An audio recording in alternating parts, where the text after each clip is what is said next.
એક વૈદિક પદ્ધતિ દ્વારા આદર્શ લગ્ન સંસ્કાર કોને કહેવાય, ભૂલાઈ ગયેલી 16 સંસ્કારની એ પુનઃ 16 સંસ્કારોને જાગૃત કરીને આ યુવાનો અને યુવતીઓના જે લગ્ન પ્રદૂષિત લગ્ન થઈ ગયા છે એ લગ્નને આદર્શ લગ્ન સંસ્કાર કોને કહેવાય એનું એક અમે તાદર્શ્ય મોડલ રજૂ કર્યું છે.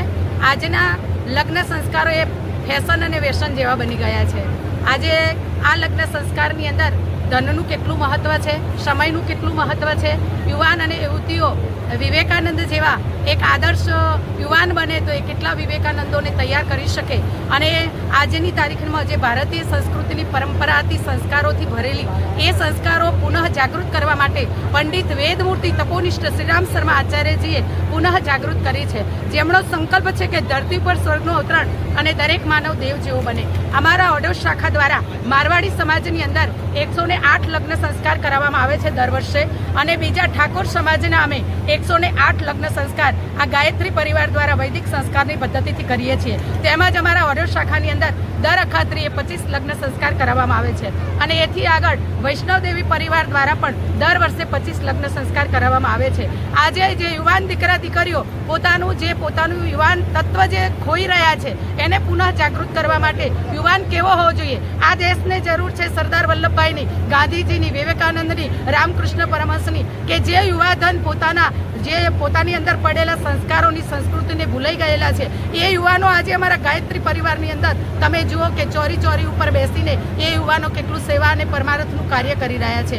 આજે જો આ યુવાધન આપણે પાછું નહીં ખેંચીએ તો આગળની પેઢી એ બાળકોને પોતે સારા સંસ્કારો નહીં આપી શકે. સારા સંસ્કારો આપવા માટે આજે યુવાન અને યુવતીના લગ્ન સંસ્કારની અંદર એમને સાચી સમજ આપવામાં આવે છે કે જો આદર્શ માતા પિતા બને સાવધાન તો બાળક બને મહાન. અને એના માટે ગાયત્રી પરિવાર દ્વારા એક ગર્ભોત્સવ ગ્રુપ પણ ચલાવવામાં આવે છે, અને બીજું માતાની પાઠશાળાનું ગ્રુપ પણ ચલાવવામાં આવે છે. અમારા બેન શ્રી તૃપ્તિબેન નાની ઉંમરની અંદર અને અમારા ભાઈ શ્રી કૃણાલભાઈ પોતે બંને પતિ પત્ની છે, છતાં પણ ગાયત્રી પરિવારમાં પોતાનું જીવન પૂર્ણ સમયદાની કરીને એ પોતે જેટલી બહેનો પ્રેગ્નેન્ટ હોય એને સારા સંસ્કારો આપવા માટે પ્રયત્ન કરે છે. કે માતા ગર્ભવતી બને છે તો આજે દશરથ રાજાને ઘેર કૌશલ્યા સુમિત્રાને કઈ ગર્ભવતી હતી તો એમને શૃંગી ઋષિને બોલાવીને ગર્ભ સંસ્કાર દ્વારા એમને પુત્રેષ્ઠી યજ્ઞ કરાવ્યો હતો. એમ આજે અમારા ગાયત્રી પરિવાર દ્વારા ઓઢવ મંદિરની અંદર દર રવિવારે 15 થી 20 બહેનોને આવા સંસ્કારો કરાવવામાં આવે છે. અને એક જ ઓઢવ મંદિર નહીં, સારા વિશ્વની અંદર અત્યારે ગાયત્રી પરિવારમાં 6 કરોડ લોકો જોડાયા છે,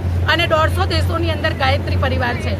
આ વર્ષ 2026ની અંદર માતાજીની જન્મ જયંતિ આવે છે, અને અખંડ દીપક હિમાલયમાંથી લાયા છે, તેને અમારે 100 વર્ષ પૂર્ણ થાય છે. ત્યારે અમારો ઓઢવ શાખાનો સંકલ્પ છે કે માતાજીની જન્મ જયંતિએ અમે માતાજીના પાલવની અંદર 1 કરોડ રૂપિયા મૂકીશું, અને જેની અંદર અમારા 50 લાખ રૂપિયા અમે સમર્પિત કરી દીધા છે હરિદ્વાર શાંતિકુંજની અંદર. બીજો અમારો સંકલ્પ છે કે 1.25 લાખ ચાલીસાના પાઠ કરાવીશું. જે ચૈત્ર નવરાત્રી હમણાં ગઈ એમાં અમારા 1.25 લાખ ચાલીસાના પાઠ 35 થી 40 સોસાયટીની અંદર, નિકોલમાં, ઓઢવમાં, આદિનાથની અંદર, હાથીજણની અંદર અમારા કેટલા કેન્દ્રો છે એમાં એ અનુષ્ઠાન અમારું પૂર્ણ થયું.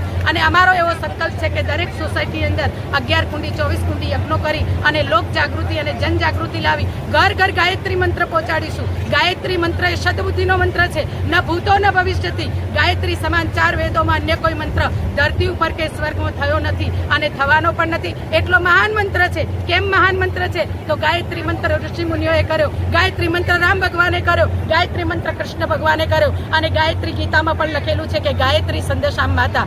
એથી આગળ અમારો સંકલ્પ છે 1.25 કરોડ લોકોને અમે આ અનુષ્ઠાનની અંદર જોડવાના છીએ, અને માતાજીની જન્મ જયંતિ અમે 1.25 કરોડ જપ માતાજીને અર્પણ કરવાના છીએ. આમાં દર મહિને 2 11 પૂનમ અને અમાસ અમારા દરેક વિસ્તારની અંદર બહેનો ભેગી થાય છે, અને અત્યારે ચૈત્ર નવરાત્રિથી આ 20 દિવસ સુધીમાં 60,000 જપ અમારા થઈ ગયા.